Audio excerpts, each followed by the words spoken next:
அல்லாஹ் தஆலா இத்ரீஸ்ங்கிற நபியை பற்றி சொல்கின்றான். அல்லாஹ் தஆலா வதுகுரு ஃபில் கிதாபி இத்ரீஸ், இது அல்லாஹ் தஆலா இத்ரீஸ்னு ஒரு நபி இருந்தார். அல்லாஹ் தஆலா சூரத்துல் மரியம்ல சொல்கின்றார் வதுகுரு ஃபில் கிதாபி இத்ரீஸ், இத்ரீஸை இந்த வேதத்திலே நாம் நினைவூட்டுகின்றோம். இன்னஹு கான சித்தீகன் நபியா, அவர் நேர்மையானவராகவும் நபியாகவும் இருந்தார் அல்லாஹ் தஆலா சொல்கின்றார். இன்னொரு இடத்துல சூரத்துல் அன்பியா 21வது சூராவுல 85 86வது வசனங்கள்ல அல்லாஹ் தஆலா சொல்லும்போது வ இஸ்மாஈல வ இத்ரீஸ வ தல்கிஃப்ல குல்லு மினஸ் சாபிரீன், இஸ்மாயில், இத்ரீஸ், துல்கிஃபுல் இந்த மூன்று பேர் இருந்தாங்க. குல்லு மினஸ் சாபிரீன், அவர்கள் எல்லாம் சபராளிகளாக இருந்தார்கள்.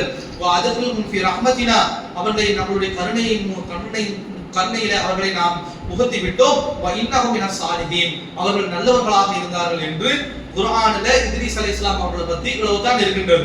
ஒரு இடத்துல சித்திக் நேர்மையான ஆளுங்கிறார், இன்னொரு இடத்துல நபிங்கிறார், இன்னொரு இடத்துல பொறுமைசாலி சபுசாலிங்கிறார், இன்னொரு இடத்துல சாலிஹ் நல்லவர்னு சொல்கின்றார். இப்ப இத்ரீஸ் அலைஹிஸ்ஸலாத்தை பற்றி அல்லாஹ் தஆலா குர்ஆனில் தான் சொல்கின்றார்.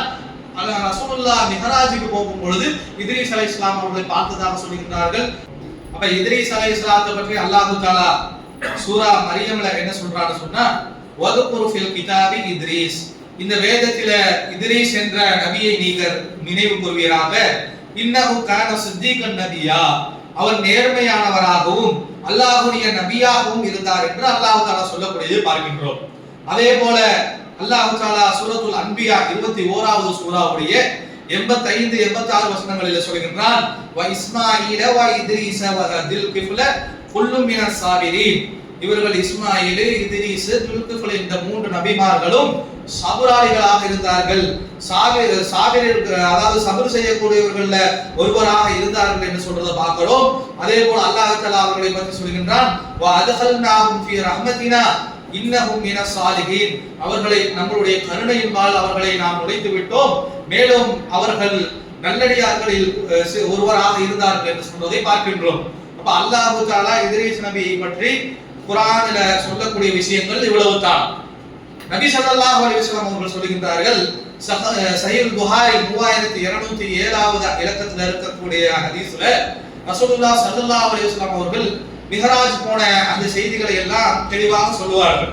அப்படி மிஹராஜ் பயணத்திற்கு போகும் பொழுது அவர்கள் 4வது வானத்திற்கு சென்றார்கள்.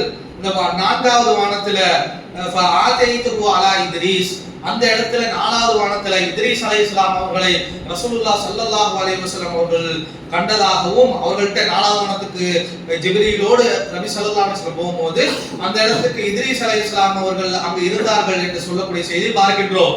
இப்ப சல்லம்து அலை, அவருக்கு இத்ரீஸ் அலைஹிஸ்ஸலாத்துக்கு ரசூலுல்லாஹ் சலாம் சொன்னதாகவும் கால மர்ஹபன் பிக மின் அஹி வ நபி, அப்ப சலாமுக்கு பதில் சொல்லி இத்ரீஸ் அலைஹிஸ்ஸலாம் அவர்கள் மர்ஹபன் பிக மின் அஹி வ நபி, என்னுடைய சகோதரராகவும் நபியாகவும் இருக்கக்கூடிய முகமதே வாருங்கள் என்று அந்த வானத்துக்கு அழைத்ததாக வரக்கூடிய ஒரு செய்தியை நம்மளால் பார்க்க முடிகின்றது.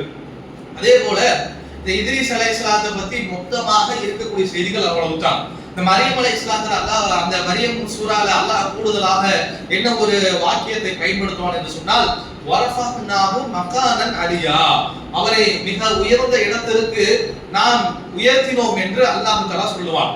இதை வைத்துக் கொண்டு சிலர் என்ன செய்வாங்கன்னு சொன்னா மகானன் அலி வரஃபனாஹு மகானன் அலியான்னு சொல்றான்ல, இதற்கு அர்த்தம் என்னவென்றால் அல்லாஹ் தஆலா இத்ரீஸை வானத்தை நோக்கி உயர்த்தினார். இன்னைக்கும் இத்ரீஸ் அலைஹிஸ்ஸலாம் அவர்கள் ஹயாத்தோடு இருக்கிறாங்க, வானத்துல இருக்கிறாங்க. அந்த ஹதீஸ்ல 4வது வானத்துல பார்த்தோம்னு சொல்றாங்க, 4வது வானத்துல இருந்தது இத்ரீஸ் அலைஹிஸ்ஸலாம் தான், அங்கதான் உயிரோடு இருக்கிறாங்க என்று சிலர் இப்படி சில இத்ரீஸ் அலைஹிஸ்ஸலாம் பற்றிய செய்திகள் சொல்லக்கூடியதை பார்க்கின்றோம். ஆனால் அல்லாஹ் தஆலா மிஹராஜ் பயணத்தை பொறுத்த வரைக்கும் அங்க 4வது வானத்துல மட்டும் இத்ரீஸ் அலைஹிஸ்ஸலாத்தை காட்டல. முதல் வானத்துல ஆதம் அலைஹிஸ்ஸலாத்தை பார்க்கறாங்க, ஈசா நபியை பார்க்கறாங்க, இப்ராஹிம் நபியை பார்க்கறாங்க, இலியாஸ் நபியை பார்க்கறாங்க. பல்வேறு நபியை பார்க்கும் பொழுது அந்த லிஸ்ட்ல ஒருவராகத்தான் இத்ரீஸ் அலைஹிஸ்ஸலாம் அவர்களை அல்லாஹ் ரசூலுல்லாஹ் சொல்லக்கூடியதை பார்க்கின்றோம். அது மட்டும் இல்லாம இந்த இத்ரீஸ் அலைஹிஸ்ஸலாத்தை பத்தி கூடுதலாக குர்ஆனிலேயும் ஹதீஸ்லயும் இருக்கிறது இவ்வளவுதான். இந்த இடத்துல இத்ரீஸ் அலைஹிஸ்ஸலாம் அல்லாஹ் குறிப்பிடுகின்றார். இன்னொரு இடத்துல அல்லாஹ் தஆலா ரசூலுல்லாஹ் ஒரு ஹதீஸ்ல மிஹராஜ்ல 4வது வானத்துல பார்த்ததாக குறிப்பிடுகின்றார்கள். இதை தாண்டி இந்த கஸஸுல் அன்பியா, தஃப்சீர் தபரி போன்ற கிதாபுகள்ல கூடுதலாக இஸ்ராயலியத்து ரிவாயத்து என்று சில இத்ரீஸ் அலைஹிஸ்ஸலாத்துடைய கதைகளை சொல்லக்கூடிய பார்க்கின்றோம். அதுல என்ன சொல்றாங்கன்னு சொன்னா, நேத்து ஒரு ஆள் பார்த்தோம்ல, சீத்துன்னு ஒருத்தர் இருந்தாருன்ட்டு எழுதி வச்சிருக்கிறாங்க. அந்த சீத்தோடைய மௌத்துக்கு அப்புறம் சீத்தோட இடத்திற்கு வந்தவர் தான் இத்ரீஸ். அந்த இத்ரீஸ் என்ன செய்யறான்னு சொன்னா, அந்த இப்லீஸுடைய அந்த நடவடிக்கைகளுக்கு எதிராக மிக கடுமையாக நடவடிக்கை எடுத்தார். இப்லீஸ் யார் யாரெல்லாம் பின்பற்றுகிறாங்களோ, இப்லீஸுடைய அந்த வசுவாசுக்கு யாரெல்லாம் அடிபணிந்தார்களோ அவர்களுக்கு எதிராக போர்க்களம் காணக்கூடியவராக இத்ரீஸ் இருந்தாரு. அதே போல இத்ரீஸ் அலைஹிஸ்ஸலாம் என்ன பண்றான்னு சொன்னா, நேரடியா இப்லீஸையே அழைத்து, உனக்கு எனக்கு ஜிஹாதுக்கு நீ வா, உனக்கும் எனக்கு போர்க்களத்துல சண்டையை வச்சுக்கலாம் என்று இப்லீஸை போர்க்களத்துக்கு அழைத்ததாகவும், இப்லீஸுடைய படை சார்பாக சிலரும் இத்ரீஸ் அலைஹிஸ்ஸலாம் அவர்கள் நல்லவர்கள் சார்பாகவும் போர் செஞ்சாங்க. இஸ்லாமிய வரலாற்றுல முதல் போர் செஞ்சது இத்ரீஸ் அலைஹிஸ்ஸலாம் அவர்கள் தான் என்று சொல்லக்கூடிய சில கட்டுக்கதையை பார்க்கின்றோம். இதை பத்தி எந்த தரவுகளும் சரியான ஹதீஸ்களிலையும் குர்ஆனிலையும் இல்ல. அப்ப இதையெல்லாம் நாம் புறம் தள்ளக்கூடியவர்களாக இருக்கணும். ஏன் இதை நம்ம குறிப்பிட்டு தள்ளுறோம்னு சொல்றோமா, இதெல்லாம் மக்கள்கிட்ட பரவலாக அப்படியே படிஞ்சு போயிடுச்சு. இத்ரீஸ் அலைஹிஸ்ஸலாமா அவர்கள் தான் இங்கிலீஷ்ல சண்டை போட்டாங்க, இத்ரீஸ் அலைஹிஸ்ஸலாமா சீத்துக்கு அப்புறம் வந்தவர்கள் என்று வரலாறு என்ற பேரில கஸஸுல் அன்பியா போன்ற கிதாபுகள்ல மக்களுடைய மனதில் இதையெல்லாம் பதிய வைத்தவர்களாக முன் சென்றவர்கள் இருந்ததால அதை நம்ம உடைக்க வேண்டியதாக இருக்கின்றது. அதே போல இன்னொரு ஒரு கதை இத்ரீஸ் அலைஹிஸ்ஸலாத்தை பத்தி என்ன சொல்லுவாங்க என்று சொன்னால், இத்ரீஸ் அலைஹிஸ்ஸலாம் அவர்கள் இந்த போர்ல வென்றுட்டு வந்தாங்கல்ல, வென்றுட்டு வந்த உடனே அவர்களுக்கு தெரிஞ்சு போயிருச்சாமா, உங்களுக்கு என்ன ஆயிடுச்சாமா, நம்மளுடைய அந்த அந்திம காலமானது மௌத்துங்கிறது நமக்கு நெருங்கிருச்சு, அதனால இந்த கொஞ்ச நாள் தான் இருக்க போறோம்னு சொல்லிட்டு இத்ரீஸ் அலைஹிஸ்ஸலாம் என்ன செய்யறாங்களாமா, அல்லாஹ்கிட்ட ஒரு பிரார்த்தனை செய்யறாங்க. என்ன அப்படின்னு சொன்னா, அல்லாஹ் நான் கொஞ்ச நாள்ல தான் இருக்க போறேன், எனக்கு சக்கராத்துடைய வேதனையை உணர்வும் போல இருக்குன்னு அல்லாஹ் கிட்ட கேட்கிறானா. அப்ப அல்லாஹ் தஆலா பதில் அளிக்கிறானா, அப்படியெல்லாம் மாற்ற முடியாது, அல்லாஹ் தஆலா அவரவர்களுக்கு விதிச்செய்த நம்ம தந்தன பைனக்கும் மௌத் வமாபி மஸ்பூகின், நம்ம தான் மனிதர்களுக்கு மத்தியில மரணத்தை நிலைவு வச்சிருக்கிறோம், அதை யாரும் மாற்ற முடியாதுன்னு அல்லாஹ் நான் சொல்லி இருக்கிறேன், அதனால உன் மரணத்தெல்லாம் மாற்ற முடியாது. இத்ரீஸுக்கு அல்லாஹ் தஆலா பதில் அளித்ததாகவும், இல்ல நான் சக்கராத் அனுபவிச்சுதான் நான் அவனும் சொல்லிட்டு அவர் கேட்டதற்கு இணங்க மலக்குல் மௌத் அல்லாஹ் தஆலா அனுப்பி இத்ரீஸ் அலைஹிஸ்ஸலாம் அவர்களுக்கு அந்த சக்கராத் வேதனையை காட்டினானாம். சக்கராத் வேதனையிலிருந்து ரூஹ் எடுத்தாச்சுல, அடுத்தது கேட்கிறானா, கொஞ்சம் அந்த வானத்து வரைக்கும் போனா போதுமே, கொஞ்சம் பார்த்துட்டு வந்துடலாமே அப்படின்னு இத்ரீஸ் அலைஹிஸ்ஸலாம் மலக்குல் மௌத்திட்ட கேட்டதாகவும், அல்லாஹ் அந்த மலக்குல் மௌத் அங்க வானத்துக்கு கூட்டிட்டு போனதாகவும், அங்க போயிட்டு என்ன செய்யறாருன்னு சொன்னா, நரகத்தை நான் பார்த்தேன்னு சொன்னா இன்னும் கொஞ்சம் நல்லா அமல் செய்வேன், இந்த நரகத்துல சொல்லக்கூடிய உபதேசங்கள்லாம் சரி, இருந்தாலும் நேரில் பார்த்தா அது ஒரு பயம் அச்சம் வரும்ல, ஒரு நரகத்துல போய் காட்டுங்க என்று இத்ரீஸ் அலைஹிஸ்ஸலாம் கேட்டதாகவும், அல்லாஹ் அனுமதி கொடுக்க அந்த மலக்கு கொண்டு போயிட்டு நரகத்தை சுத்தி காமிச்சதாகவும், நரகம் வரைக்கும் வந்துட்டோம், அந்த பக்கத்துல தான் இருக்குது சொர்க்கம், அப்படியே சொர்க்கத்துக்குள்ள போய் பார்த்துட்டு வந்துடலாமேன்னு இத்ரீஸ் அலைஹிஸ்ஸலாம் கேட்டாங்களாமா.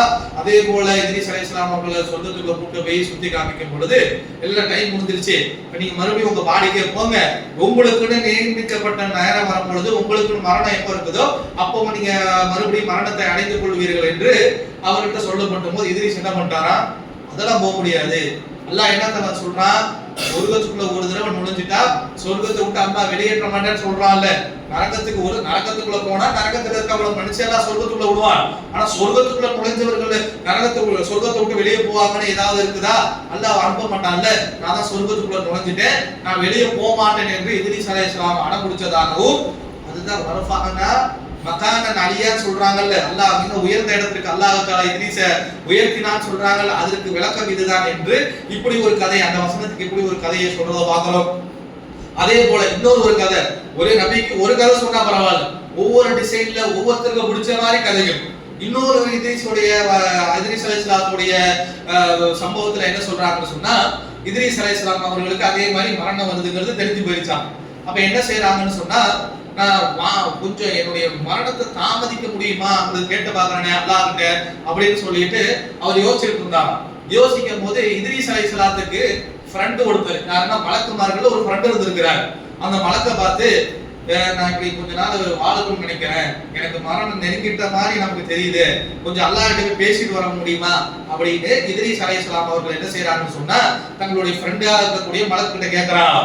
அவர் என்ன பண்றாருன்னா, சரி வா அப்படியே நான் கூட்டிட்டு போறேன், கொஞ்சம் கஷ்டம் தான் இருந்தாலும் பரவாயில்ல கூட்டிட்டு போறவா அந்த ரத்தக்குள்ள ஒழிச்சுக்கன்னு சொல்லிட்டு இத்ரீஸ் அலைஹிஸ்ஸலாம் அவர்களை தன்னுடைய ரத்தக்குள்ள ஒழிச்சுக்கிட்டு அப்படியே முதல் வானம், ரெண்டாவது வானம், மூணாவது வானம், நாலாவது வானம் வரைக்கும் போயிட்டாராம். நாலாவது வானத்துக்கு போன உடனே ஆப்போசிட்ல பார்த்தா மலக்குள் மௌத் வந்துட்டு இருக்கிறான். ரெண்டு மலக்குமார்கள் பார்த்துக்கிட்டு என்னப்பா விஷயம், என்ன இவங்க ரெண்டு பேர் இத்ரீஸும் இந்த மலக்கு ஃப்ரெண்டுங்கிற மாதிரி இந்த மலக்குள் மௌத்தும் ஃப்ரெண்டாமா.